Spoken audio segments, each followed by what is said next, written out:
Hey, bên nhà căn huana căn phê lệ đó na. Picnic pa in. Căn cho ai lại lên thọc lại te.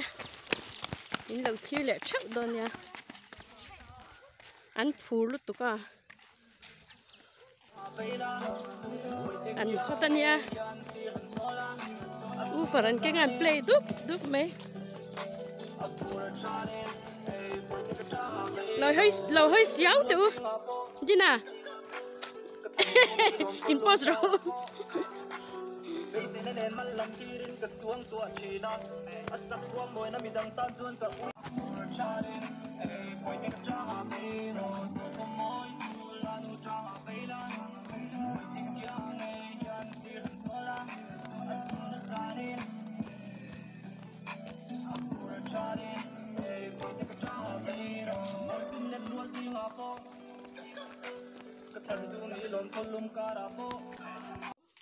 Anh chỉ là trám tối tụi cả.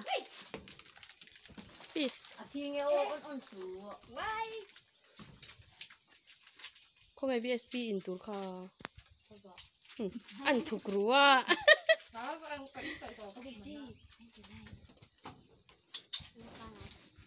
Chẳng lẽ lý chi về tới cần in tòn tắm mấy nè.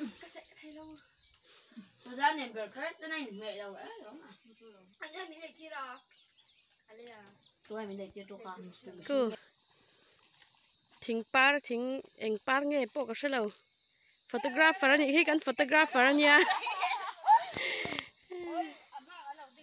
Kim hi thlalak lama ấy dòng từ ra nha mà. Anh nào khóc bằng.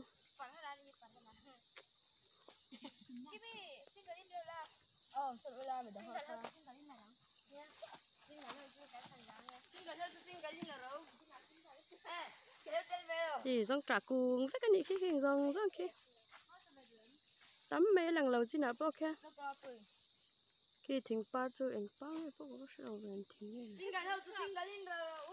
cái sẽ mấy lần tắt nên nhìn post nó sẽ khớp mấy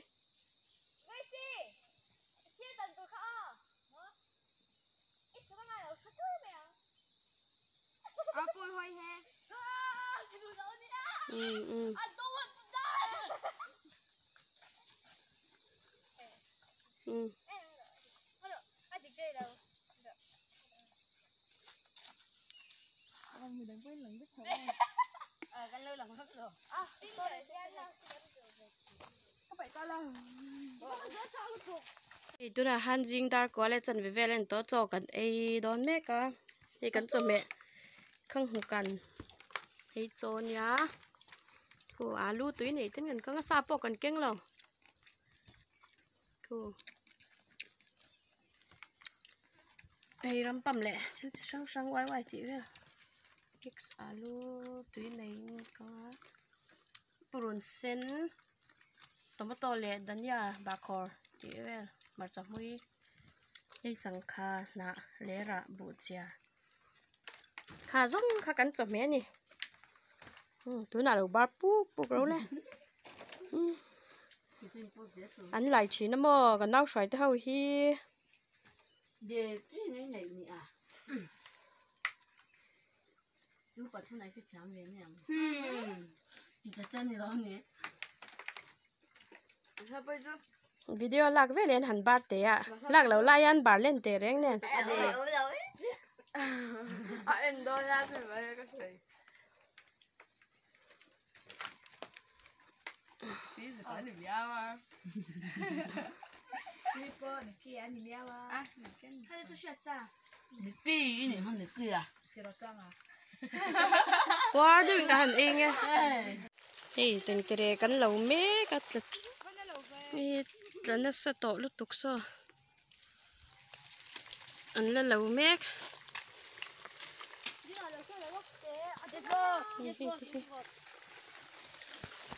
thì anh lằng thấy nhầm bó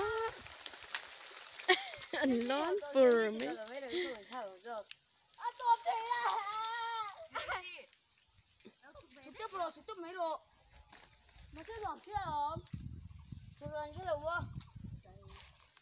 cô trên này nó lẩu xa ra cái tay cái bạc à.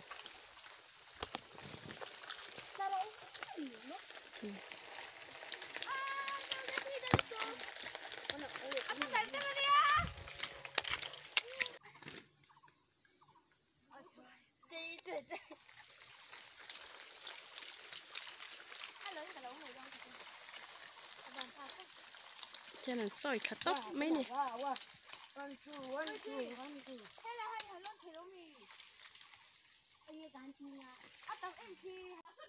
Thì qua thêm chép tổ căn hộ tổ đó nó mình xoay tụ tụ lâu khen tổ nhỉ.